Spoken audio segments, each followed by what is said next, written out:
السلام عليكم ورحمة الله وبركاته.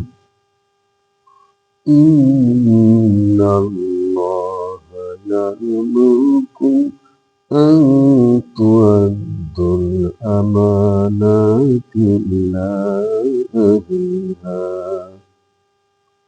মহান রব্বুল আলামিন বলেন, হে ইমানদারগণ, নিশ্চয়ই আল্লাহ তোমাদেরকে নির্দেশ দিচ্ছেন যাবতীয় আমানতসমূহ যোগ্য লোকদের কাছে অর্পণ করো। প্রিয় মুসলমান ভাইয়েরা, বিশেষ করে বাংলাদেশি মুসলমান ভাইয়েরা, আমরা যে দেশে আছি এই আয়াতের ওপর আমাদের আমল করতে হবে। আমল হলো আমাদেরকে ভোট দিতে হবে নিজের খুশি মতো না, ভোট দিতে হবে যোগ্য লোককে। এই আয়াত উপর যদি আমল করতে চাই তাহলে যোগ্য লোককেই ভোট দিতে হবে। শুধুমাত্র যে লম্পট, যে স্বৈরাচার, যে ডিক্টেটর, এমন লোককে ভোট দেওয়া যাবে না। বাংলাদেশ জামাত ইসলামী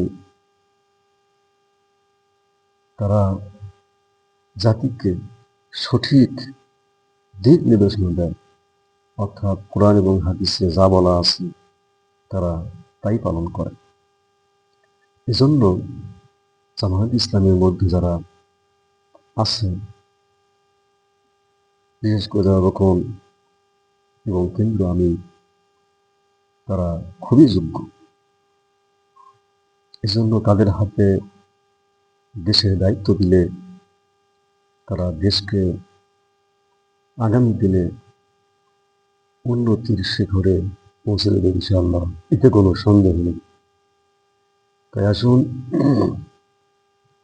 আমরা দল মত নির্বিশেষে আপামর জনসাধারণ, বিশেষ করে তাওহীদি জনতা কাঁধে কাঁধ মিলিয়ে আমরা জামাত ইসলামীকে পার্লামেন্টে পাঠাই, কারণ তাদের মধ্যে গণতন্ত্রের সঠিক চর্চা আছে। অন্য কোনো দলের মধ্যে এরকম চর্চা নেই বললে চলে। আল্লাহ রব্বুল আলামিন আমাদেরকে অত্র আয়াতের উপর আমল করার তৌফিক দান করুন। আসসালামু আলাইকুম ওয়া রাহমাতুল্লাহি ওয়া বারাকাতুহু।